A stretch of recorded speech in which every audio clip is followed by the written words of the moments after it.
വിശുദ്ധ യോഹന്നാൻ്റെ സുവിശേഷം 6-ാം അധ്യായം 9-ാമത്തെ വാക്യം. The Gospel according to Saint John chapter 6 verse 9. ഇവിടെ ഒരു ബാലകനുണ്ട്, അവൻ്റെ പക്കൽ 5 യവത്തപ്പവും 2 മീനും ഉണ്ട്, എങ്കിലും ഇത്ര പേർക്ക് എന്തുള്ളൂ എന്ന് പറഞ്ഞു. There's a boy here who has 5 barley loaves and 2 fish. But what are they among so many people? ഇന്ന് 2 കാര്യങ്ങൾ കൊണ്ട് ഈ ഞായറാഴ്ച പ്രാധാന്യം അർഹിക്കുന്നു. നമ്മളുടെ സഭാ കലണ്ടർ അനുസരിച്ച് ഇന്ന് കൂദോസ് ഈത്തോ എന്ന് പറയുന്നതായിട്ടുള്ള ഞായറാഴ്ചയാണ്. സഭയുടെ ശുദ്ധീകരണം എന്നാണ് ആ വാക്കുകളുടെ അർത്ഥം. സഭയുടെ ശുദ്ധീകരണം. കർത്താവായ യേശുക്രിസ്തുവിൻ്റെ തിരുജനനം മുതൽ ക്രൂശിലെ മരണവും ഉയർത്തെഴുന്നേൽപ്പും സ്വർഗാരോഹണവും ഇതെല്ലാം അടങ്ങുന്നതായുള്ള വേദഭാഗങ്ങളാണ് ഇനിയുള്ള ഞായറാഴ്ചകളിൽ നാം വായിക്കുവാനായിട്ട് പോകുന്നത്. അതുകൊണ്ട് യേശുക്രിസ്തുവിൻ്റെ ജീവിതവും പ്രവർത്തനവും നമ്മളുടെ മുമ്പാകെ വരുന്നതായുള്ള നാളുകളിൽ വേദഭാഗത്തിലൂടെ നാം പഠിക്കുവാനായിട്ട് പോവുകയാണ്. അപ്പോസ്തലനായ പൗലോസ് ഫിലിപ്പിയർക്ക് എഴുതിയതായുള്ള ലേഖനത്തിലൂടെ പറഞ്ഞു, ക്രിസ്തു യേശുവിലുള്ള ഭാവം തന്നെ നിങ്ങളിലും ഉണ്ടായിരിക്കട്ടെ. എൻ്റെ യേശു ക്രിസ്തുവിനെ പഠിക്കുക മാത്രമല്ല, ആ ഭാവമുള്ളവരായി. പൗലോസ് അപ്പോസ്തലൻ കൂടുതൽ ഉപയോഗിച്ചിരിക്കുന്ന ഒരു വാക്കാണ് ലൈഫ് ഇൻ ക്രൈസ്റ്റ്, യേശു ക്രിസ്തുവിൽ ഉള്ള ജീവിതം. യോഹന്നാൻ്റെ സുവിശേഷം 15-ാം അധ്യായം വായിക്കുമ്പോൾ നമ്മളിവിടെ വായിക്കുന്നുണ്ട് യേശു പറഞ്ഞതായുള്ള വാക്കുകൾ. നിങ്ങൾ എന്നിൽ വസിപ്പീൻ, ഞാൻ നിങ്ങളിലും വസിക്കും. എന്നെ പിരിഞ്ഞ് നിങ്ങൾക്ക് ഒന്നും ചെയ്യുവാൻ കഴിയുകയില്ല.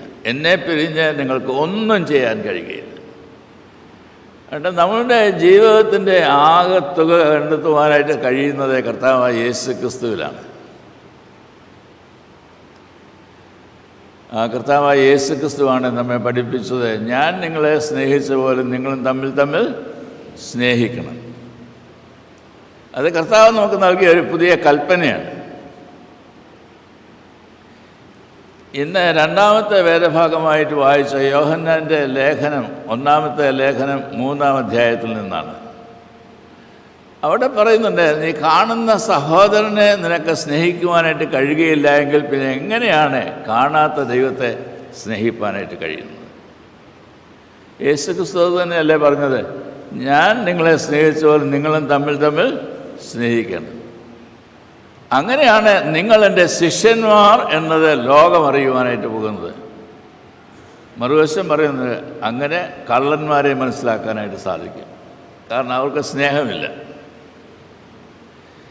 അപ്പോൾ ഇന്ന് ദൈവസന്നിധിയിൽ നാം നമ്മോട് ചോദിക്കേണ്ടതായുള്ള ചോദ്യം, ഞാൻ ദൈവത്തിൻ്റെ മകനോ മകളോ ആണോ, അതോ സ്നേഹിക്കാത്ത കള്ളന്മാരുടെ ഗണത്തിലാണ്? അതുകൊണ്ട് ഈ കൂദോസിത്തോ ഇന്ന് നാം ആരംഭിക്കുമ്പോൾ ഇന്ന് നാം മനസ്സിലാക്കേണ്ടതായുള്ള വസ്തുത, സ്വർഗസ്ഥനായുള്ള പിതാവ് തന്നെ, പ്രപഞ്ചത്തിൻ്റെ ഉടയനായുള്ള ദൈവം തന്നെ തൻ്റെ പുത്രനെ ഈ ലോകത്തിലേക്ക് അയച്ച് നമ്മുടെ മുമ്പിൽ നിർത്തിയിരിക്കുകയാണ്.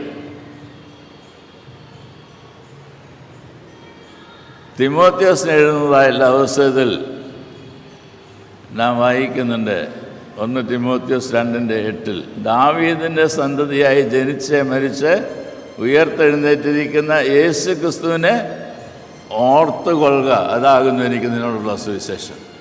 Nothing else. അതുകൊണ്ട് എന്താണ് ഗോസ്പൽ? ഈ ലോകത്തിലേക്ക് ദൈവം നൽകിയ സദ്വർത്തമാനമാണ് കർത്താവായ യേശു ക്രിസ്തു.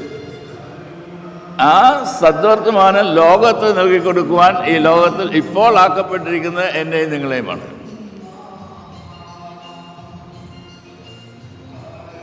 അപ്പോൾ ദാവീദിൻ്റെ സന്തതിയായി ജനിച്ച് മരിച്ച് ഉയർത്തെഴുന്നേറ്റിരിക്കുന്ന യേശുവിനെ ഓർക്കുകയും ധ്യാനിക്കുകയും നമ്മളുടെ ജീവിതത്തോടെ വെളിപ്പെടുത്തി കൊടുക്കുകയും ചെയ്യാനാണ് നാം വിളിക്കപ്പെട്ടിരിക്കുന്നത് എന്ന് ഓർക്കേണ്ടതായിട്ടൊരു ദിവസമാണിത്.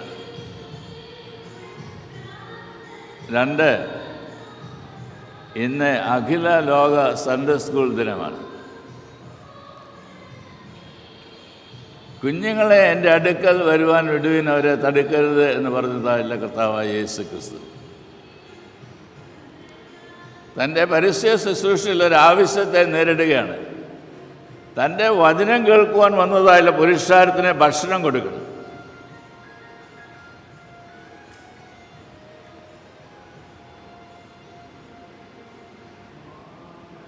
അപ്പോൾ യേശു ക്രിസ്തു ശിഷ്യന്മാരോട് ചോദിക്കുന്നുണ്ട്, നിങ്ങളുടെ കയ്യിൽ എന്തുണ്ട്? അവരെ കണക്ക് കൂട്ടുകയാണ്. എത്ര രൂപ ഉണ്ടെങ്കിൽ, എത്ര നാണയം ഉണ്ടെങ്കിൽ നമുക്ക് വേണ്ട ആഹാരമെല്ലാം വാങ്ങി ഇവർക്കെല്ലാം കൊടുക്കാനായിട്ട് സാധിക്കും. മരുഭൂമിയാണെന്ന് ഓർത്താണ്, അവിടെയും ഒന്നും കിട്ടുകയില്ല, പോയി വാങ്ങിച്ചിട്ട് വരണം. അപ്പോഴാണ് അന്ത്രയോസ്, ശിഷ്യന്മാരിൽ അന്ത്രയോസ് പറയുന്നത്, ഇവിടെ ഒരു ബാലകൻ ഇരിപ്പുണ്ട്, എൻ്റെ കയ്യിലൊരു ചെറിയ പൊതിയുമുണ്ട്, അതിനകത്ത് 5 യവത്തപ്പവും 2 മീനുമുണ്ട്. യേശു പറഞ്ഞ ജനങ്ങളോട് അവിടെ ഇരിക്കാനായിട്ട് പറയാനായിട്ട് ആവശ്യപ്പെട്ടു. നിങ്ങളവരെ ഇരുത്തുവിൻ, ആ അപ്പം ഇഞ്ഞ് തന്നേ, ആ പൊതി ഇഞ്ഞ് തന്നേ. ആ ബാലകന് അത് നൽകുവാനായിട്ട് താല്പര്യമുണ്ടായി. യേശു അത് എടുത്തു, സ്തോത്രം ചൊല്ലി വാഴ്ത്തി കൊടുത്തു, എല്ലാവർക്കും കൊടുത്തു. അപ്പവും കൊടുത്തു, മീനും കൊടുത്തു. അവസാനം എല്ലാവരും തിന്ന് തൃപ്തരായ അവസരത്തിൽ കർത്താവ് പറഞ്ഞു, ആ ശേഷിച്ച കഷ്ണങ്ങളൊക്കെ ഉണ്ടല്ലോ പെറുക്കിയെടുത്തു. കൊട്ട എവിടെ കിട്ടിയെന്ന് എനിക്കറിയാനായിട്ട് പാടില്ല, പക്ഷെ 12 കൊട്ട നിറത്തെടുത്തു എന്നാണ് രേഖപ്പെടുത്തിയിരിക്കുന്നത്.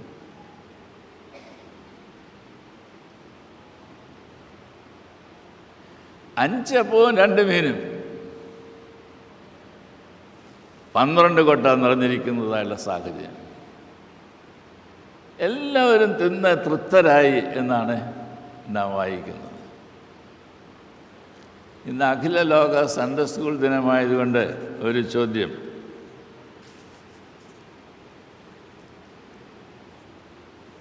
നമ്മളുടെ ഇടയിൽ കുഞ്ഞുങ്ങളുള്ളതുകൊണ്ട് എന്നാ നമുക്ക് പ്രയോജനം?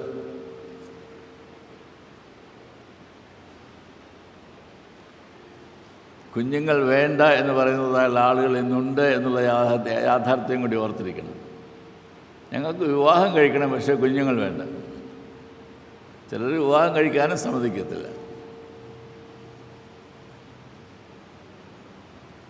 കുഞ്ഞുങ്ങൾ ദൈവത്തിൻ്റെ ദാനമാണ്, ദൈവത്തിൻ്റെ സന്തോഷവുമാണ്. Children are born in love into love എന്നാണ് ഒരാൾ പറഞ്ഞത്. Children are born in love into love. സ്നേഹത്തിൽ പൈതങ്ങൾ ജനിച്ച് വീഴുന്നു, സ്നേഹിപ്പാനായിട്ട് ദൈവം നൽകുന്നതായിട്ടുള്ള സാഹചര്യം കൂടിയാണ്. എത്ര നാൾ? അതാണ് ഇന്ന് ഓർക്കേണ്ടതായിട്ടുള്ള വസ്തുത. 18 വയസ്സ് വരെ 18 സംവത്സരങ്ങൾ ഒരു കുട്ടിയുടെ കാര്യം ശ്രദ്ധിക്കണം. സാധിക്കുമോ?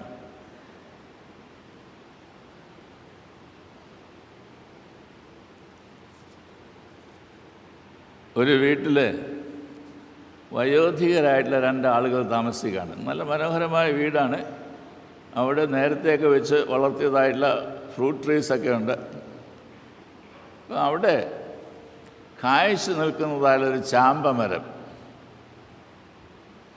നല്ല ആകർഷണീയമായിട്ടുള്ള ചാമ്പയ്ക്കാണ് ഇത് കിടക്കുന്നത്. അതുകൊണ്ട് അതിൽ പോകുന്നതായുള്ള കുട്ടികൾക്ക് ഈ ചാമ്പയ്ക്ക പറിച്ചാൽ കൊള്ളാമെന്നുള്ള ആഗ്രഹമുണ്ട്. വൃദ്ധരായിട്ടുള്ള ആളുകൾ സമ്മതിക്കത്തില്ല.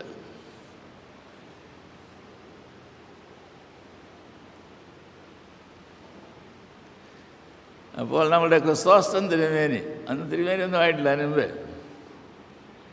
ആ വീട്ടിലേക്ക് ചെന്നിട്ട് ഈ വയോധികരായുള്ള മാതാപിതാക്കളോട് ചോദിച്ചു, നിങ്ങൾക്ക് ചാമ്പയ്ക്ക് അതിന് താല്പര്യമുണ്ട്? അപ്പോൾ അവർ പറഞ്ഞു, ഞങ്ങൾ വയസ്സ്, ഇനി ഇതിന് ഒരു രുചിയൊന്നുമില്ല, അതുകൊണ്ട് വേണ്ട. എന്നാൽ പിന്നെ ആ കുഞ്ഞുങ്ങൾക്ക് അതും കൊടുക്കരുത്. അപ്പോൾ അവർ പറഞ്ഞു, ആ കുഞ്ഞുങ്ങൾ ഈ പറമ്പിൽ കയറിയാൽ അവരെ 4 മരച്ചീനിയുടെ മൂട് തള്ളിക്കളയും. ചവിട്ടിക്കളയും.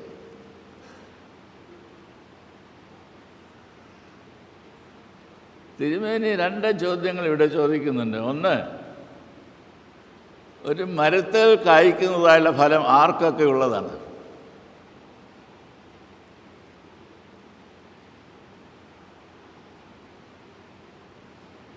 ഇവിടെ ഇരിക്കുന്ന വയോധികരായിട്ടുള്ള ആളുകൾ എന്നോട് പറയും, ഞങ്ങളുടെയൊക്കെ കൊച്ചുനാളിൽ ഞങ്ങളുടെയൊക്കെ വീട്ടിൽ മാമ്പഴം ഉണ്ടായാൽ അത് ചുറ്റുപാടുമൊക്കെ കൊടുത്തയക്കും, അവരും കൊടുത്തയക്കും. അതുകൊണ്ട് ഇത് എല്ലാവരുടെയും കൂടിയാണ്.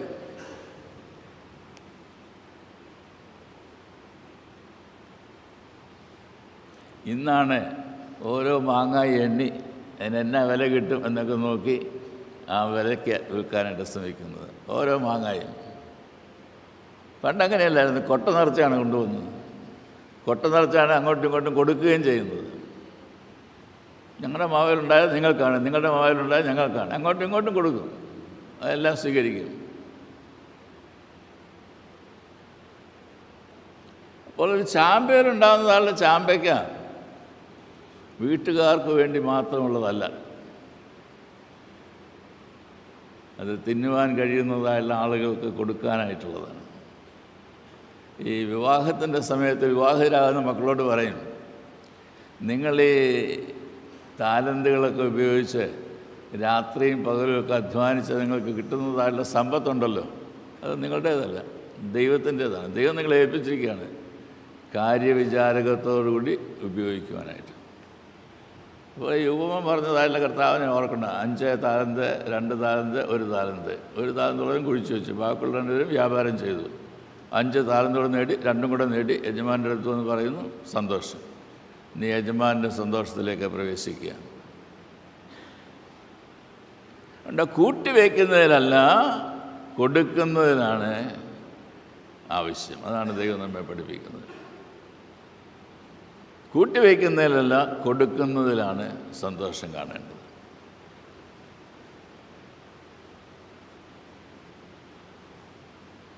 അതാ തിരുമേനി ആ അപ്പച്ചനോടും അമ്മച്ചോടും ചോദിച്ചത്, നിങ്ങൾ ചാമ്പയ്ക്ക തിന്നുമോ? ഇല്ല. എന്നാൽ പിന്നെ അവർ കൊടുക്കരുത്. അത് ശരിയാ, അവർക്കും കൂടി ഉള്ളതാണ് ചാമ്പയ്ക്ക. പക്ഷെ ഒരു കാര്യം, അവരിതിനകത്ത് കയറിയാൽ എൻ്റെ മരച്ചീനിയെല്ലാം ചവിട്ടി മരിച്ച് കളയും. രണ്ടാമത്തെ ചോദ്യം, ഈ 4 മരച്ചീനിയുടെ ചുവട് പോകുന്നതാണോ ഈ കുഞ്ഞുങ്ങളെ മറ്റുള്ളവരെ സ്നേഹിക്കാൻ പഠിപ്പിക്കുന്നതാണോ ശരിയായിട്ടുള്ളത്? നിങ്ങൾ പറ.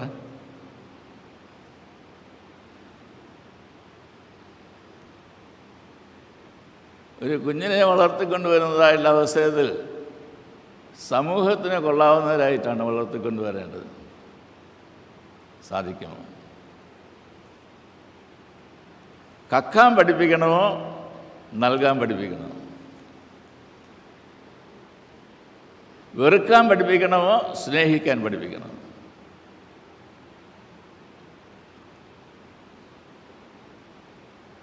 ഞാൻ നിങ്ങളെ സ്നേഹിച്ച പോലെ നിങ്ങളും തമ്മിൽ സ്നേഹിപ്പിക്കുമെന്ന് കർത്താവ് പറയുന്നതായുള്ള അവസ്ഥയിൽ കുഞ്ഞുങ്ങളെ കൂടെ ചേർത്താണ് പറയുന്നത്.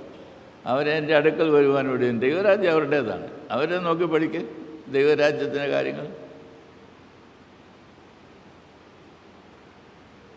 ദൈവത്തെ സ്നേഹിക്കുന്ന മക്കളായിട്ട് തീരണം എന്നതാണ് ഇന്ന് നമ്മെ ഓർമ്മിപ്പിക്കുന്നതായുള്ള വസ്തുത. ഇന്ന് ആരാധന കഴിഞ്ഞിട്ടൊരു മീറ്റിംഗ് കൂടിയുണ്ട്, അവിടെയും പ്രസംഗിക്കണമെന്ന് അച്ഛൻ എന്നോട് പറഞ്ഞിട്ടുണ്ട്. അതുകൊണ്ട് ഞാൻ എൻ്റെ പ്രസംഗം നിർത്തുകയാണ്. ഫസ്റ്റ് കമ്മ്യൂണിക്കൻസ് എന്നുണ്ട്, 7 പേരുണ്ട്. അവർ സമർപ്പണ പ്രാർത്ഥനയ്ക്കായിട്ട് വരുമ്പോൾ ദൈവത്തിന് മുമ്പാകെയും ഈ വിശ്വാസ സമൂഹത്തിന് മുമ്പാകെ നിന്നുകൊണ്ട് പറയും, സാത്താനെ ഉപേക്ഷിക്കുന്നു, യേശു മിശിഹായിൽ വിശ്വസിക്കുന്നു. ദൈവത്തിൽ വിശ്വാസമുള്ളവരായി, ദൈവത്തെ ആശ്രയിക്കുന്നവരായി, ദൈവമാണ് സകലത്തെ നിയന്ത്രിക്കുന്നതെന്ന് മനസ്സിലാക്കി വിധേയപ്പെട്ട് വിനയത്തോടെ അനുസരണത്തോടെ ദൈവസന്നിധിയിൽ ജീവിക്കുവാനായിട്ട് നമ്മുടെ കുഞ്ഞുങ്ങളെ നാം പഠിപ്പിക്കണം.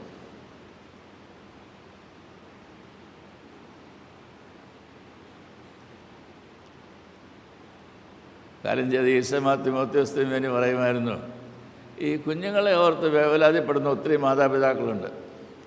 പ്രഷറൊന്നും കൂട്ടണ്ട. ദൈവം അവരെ വളരുമാറാക്കുന്ന കണ്ട് ദൈവത്തിന് സ്തോത്രം ചെയ്താൽ മതി. Praise God.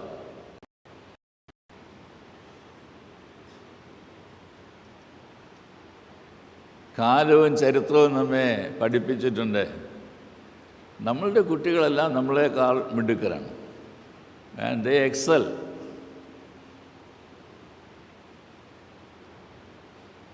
ഈ ലോകത്തെയൊക്കെ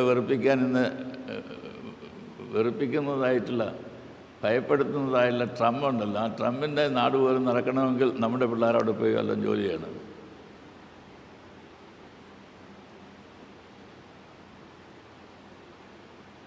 The new generation of Indians excel among other people. So should we worry about our children? അവരെക്കുറിച്ച് താല്പര്യമുള്ളവരായിരിക്കണം, അവരെ സ്നേഹിക്കണം, അവരെ കരുതണം, അവർക്ക് വേണ്ടിയതെല്ലാം ചെയ്തു കൊടുക്കണം. But also learn from them. അവരിൽ നിന്ന് ചില കാര്യങ്ങൾ നമുക്ക് പഠിക്കുന്നതിനായിട്ടുണ്ട്. ദൈവത്തിലുള്ള ആശ്രയം, സിമ്പിൾ ലൈഫ്. അവർക്ക് സംശയമൊന്നുമില്ല, അവർ കൂടുതലും സ്നേഹിക്കും. വല്ല പിണങ്ങിയാലും 2 മിനിറ്റേ ഉള്ളൂ, പിന്നെ കൂട്ടുകാരാ, ഇത്രയേ ഉള്ളൂ.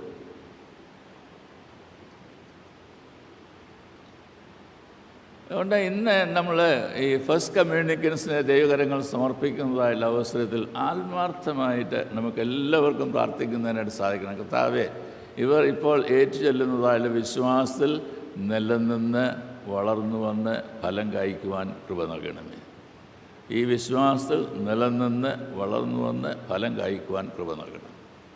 ഇതിന്ന് എല്ലാവരും പ്രാർത്ഥിക്കുന്നു. ദൈവം ഈ മക്കളെ ഈ ഇടവയുടെ ദാനമായിട്ട് നൽകിയിരിക്കുകയാണ്. ഒരു കുഞ്ഞ് ഈ ലോകത്തിൽ വളർന്നു വരുവാനായിട്ട് സാധിക്കുന്നത് മാതാപിതാക്കൾ മാത്രം വളർത്തുന്നതുകൊണ്ടല്ല, സമൂഹം കൂടെ വളർത്തുന്നതുകൊണ്ടാണ്, സഭ വളർത്തുന്നതുകൊണ്ടാണ്. സഭയുടെ റെപ്രസെൻറ്റേറ്റീവാണ് ഗോഡ് ഫാദർ അല്ലെങ്കിൽ ഗോഡ് മദർ എന്ന് പറയുന്നത്.